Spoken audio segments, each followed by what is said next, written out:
Hi hello ಎಲ್ಲರೂ ಹೇಗಿದ್ದೀರಾ? ಚೆನ್ನಾಗಿದ್ದೀರಾ ಅಂತ ಭಾವಿಸ್ತೀನಿ. ಇವತ್ತು ನಾವು ಮಾಡ್ತಾಯಿದ್ದೀವಿ ಕ್ಯಾರೆಟ್ ಅವಲಕ್ಕಿ ಉಪ್ಪಿಟ್ಟು. ಡಿಫ್ರೆಂಟಾಗಿದೆ, ಟೇಸ್ಟ್ ಕೂಡ ಚೆನ್ನಾಗಿರುತ್ತೆ. ಒಮ್ಮೆ ಟ್ರೈ ಮಾಡಿ ನೋಡಿ. ಇದನ್ನು ಹೇಗೆ ಮಾಡೋದು ಅಂದರೆ, ನಾವು ಬಾಣಲಿಗೆ 4ರಿಂದ 5 ಟೇಬಲ್ ಸ್ಪೂನಷ್ಟು ಎಣ್ಣೆನ ಹಾಕ್ಕೊಂಡು ಅದರಲ್ಲಿ ಕಡಲೆ ಬೀಜನ ಸ್ವಲ್ಪ ಫ್ರೈ ಮಾಡ್ಕೊಂಡು ಅದನ್ನು ತೆಗೆದು ಎತ್ತಿಟ್ಕೋಬೇಕು ಸೈಡಿಗೆ. ಮತ್ತು ಅದೇ ಬಾಣಲಿಗೆ ನಾವೇನು ಮಾಡ್ತಾಯಿದ್ದೀವಿ, ಕಡಲೆಬೇಳೆಯನ್ನು ಹಾಕ್ತಾಯಿದ್ದೀವಿ. ಕಡಲೆ ಬೀಜನ ಫ್ರೈ ಮಾಡಿದ್ವಂತಲ್ಲ, ಅದೇ ಎಣ್ಣೆಲಿ ನಾವೇನು ಮಾಡ್ತಾಯಿದ್ದೀವಿ, ಕಡಲೆ ಬೀಜನ ಹಾಕಿ ಕಡಿಮೆ ಫ್ಲೇಮಲ್ಲಿ ಏನು ಮಾಡ್ತಾಯಿದ್ದೀವಿ, ಕಡಲೆಬೇಳೆನ ನಿಧಾನಕ್ಕೆ ಫ್ರೈ ಮಾಡಿಕೊಂಡು ಬೇಯಿಸ್ಕೊಳ್ಳೋಣ. ಇದಕ್ಕೆ ಏನು ಮಾಡೋಣ ಅಂದರೆ, ನಾವು ಇವಾಗ 4 ಮೆಣಸಿನ್ಕಾಯಿನ ಮಧ್ಯಕ್ಕೆ ಕಟ್ ಮಾಡ್ಕೊಂಡಿದ್ದೀನಿ. ಅದರಿಂದ ಜಾಸ್ತಿ ಕಾಣಿಸ್ತಾ ಇದೆ. 4 ಮೆಣಸಿನ್ಕಾಯಿನ ಇದಕ್ಕೆ ಸೇರಿಸ್ಕೊಂಡು, ಜೊತೆಗೆ ಏನು ಮಾಡ್ತಾಯಿದ್ದೀನಿ ಅಂದರೆ ಕೊತ್ತಂಬರಿ ಸೊಪ್ಪನ್ನು ಕೂಡ ಹಾಕ್ತಾಯಿದ್ದೀನಿ. ಇದನ್ನು ನೀವು ಕೊತ್ತಂಬರಿನ ಲಾಸ್ಟಲ್ಲಿ ಹಾಕ್ಬೋದು, ಆದರೆ ಇವಾಗ ಹಾಕಿದ್ರೆ ಅದು ಸ್ವಲ್ಪ ಎಣ್ಣೆಲಿ ಫ್ರೈ ಆಗಿದರೆ ಅದ್ರದ್ದು ಟೇಸ್ಟೇ ಬೇರೆ ಇರುತ್ತೆ. ಅದರಿಂದ ಮೆಣಸಿನ್ಕಾಯಿನೂ ಮತ್ತು ಕೊತ್ತಂಬರಿನೂ ಜೊತೆಗೆ ಹಾಕಿ ಬಾಡಿಸೋದ್ರಿಂದ ಕಡಲೆಬೇಳೆ ಬೇಗ ಸಿಗೋದಿಲ್ಲ. ಮತ್ತು ಕಡಲೆಬೇಳೆ ನಿಧಾನಕ್ಕೆ ಚೆನ್ನಾಗಿ ಬೇಯುತ್ತೆ.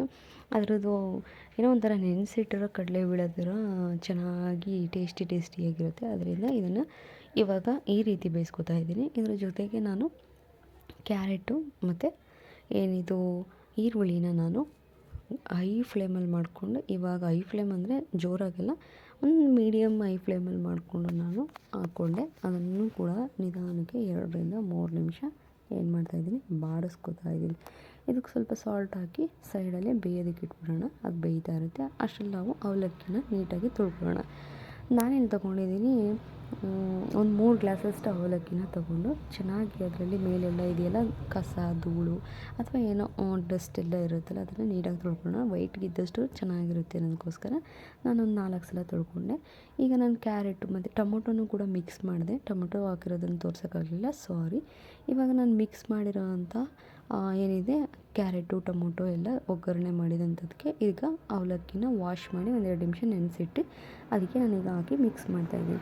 ಇದೇನಿಲ್ಲ, ಇಷ್ಟೇ. ಇದಾದಮೇಲೆ 1-2 ನಿಮಿಷ ಇದನ್ನು ಚೆನ್ನಾಗಿ ಮಿಕ್ಸ್ ಮಾಡಿ ಒಂದು ಗಾಳಿ ಆಡದಿರೋ ಥರ 1-2 ನಿಮಿಷ ಮುಚ್ಚಿಟ್ಬಿಟ್ರೆ ಆಗುತ್ತೆ. ಫೈನಲಾಗಿ ಇಷ್ಟೇ ಅವಲಕ್ಕಿ ಉಪ್ಪಿಟ್ಟು.